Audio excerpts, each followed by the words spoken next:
ഭൂമിയിൽ എന്ന് പറഞ്ഞു കഴിഞ്ഞാല് ഈ ബാംഗ്ലൂർ സിറ്റിയിൽ എന്താ പറയാ, എന്തോ ഒരു വരൾച്ച എന്തോ സംഭവിച്ചിട്ട് മനുഷ്യന്മാരും മൃഗങ്ങളും എല്ലാം ഇല്ലാണ്ടായി. ഞാൻ മാത്രമേ ഇല്ലു. ഞാൻ എനിക്ക് ബാംഗ്ലൂർ സിറ്റി കൂടി ഇങ്ങനെ ഇറങ്ങി ഓടുന്നതാണ്. ഓരോ വീട്ടിലും ഓരോ സ്ഥാപനങ്ങളിലും കയറി ഇറങ്ങും. ഒരൊറ്റ മനുഷ്യനില്ല. റോഡ് കാലി, വീടുകൾ കാലി. ഞാൻ മാത്രം. ഹോട്ടലുകളില്ല, ഒരൊറ്റ മനുഷ്യനില്ല, മൃഗങ്ങളൊന്നുമില്ല. ഞാൻ മാത്രം. രാത്രിയിലാണ് ഞാൻ ഇങ്ങനെ ഓടിപ്പോകുന്നത്. ബാംഗ്ലൂരിൽ നിന്ന് ഞാൻ ഓടി ഓടി ഓടി എൻ്റെ എന്താ പറയുക മൈസൂരിൽ കൂടെ ഓടി. അങ്ങനെ ഞാൻ വീരാജ്പേട്ട കൂടെ തലശ്ശേരി എത്തി. തലശ്ശേരി ടൗണിലൊന്നും ആരുമില്ല, ഫുള്ള് കാലി. ഭൂമിയിൽ ഞാൻ മാത്രമേ ഇല്ലൂ, ഒരാരുമില്ല. ഞാനിട്ട് ഇങ്ങനെ വിളിച്ചു പറയുക, ആരെങ്കിലും ഉണ്ടോ, ആരെങ്കിലും ഉണ്ടോ, ഹലോ ഹലോ എന്ന് ചോദിക്കും. എന്നിട്ടൊന്നും ഒരു റെസ്പോൺസും ഇല്ല. ഓരോ വീടുകളിലെല്ലാം കയറി കേട്ടാ. അന്നേരം എക്സിക്യൂട്ടീവ് ഉണ്ടാക്കിയിട്ടില്ലല്ലോ.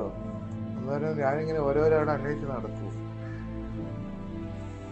ഒരു മനുഷ്യനും കാണാനില്ല. അവസാനം ഞാൻ പൊട്ടിക്കരിയും. എന്താ പറയുക, എൻ്റെ കൂർക്കം വലി കൊണ്ടാക്കാൻ തോന്നുന്നു. ഭാര്യൊരടി. അപ്പൊ ഞാൻ എണീച്ചു. അന്നേരം മനസ്സിലായി ചുറ്റും മനുഷ്യന്മാരുണ്ട്.